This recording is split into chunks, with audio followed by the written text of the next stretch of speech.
একটু অপেক্ষা করো। এটা আপনার ছেলে বিজয় লাশকে পাকিস্তানি হানাদার বাহিনীকে হত্যা করেছে। আপনার ছেলে বীর মুক্তিযোদ্ধা বাহিনীর নামে লাভ করেছে। বাবা তুই কি করলি?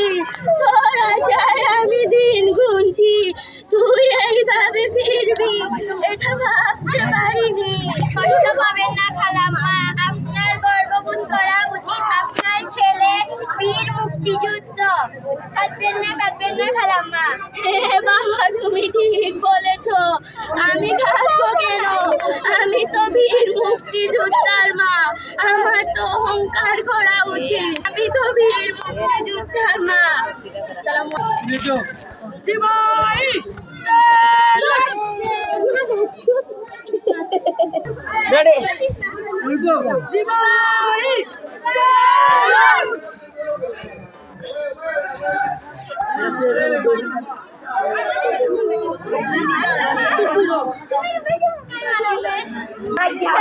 Thank you.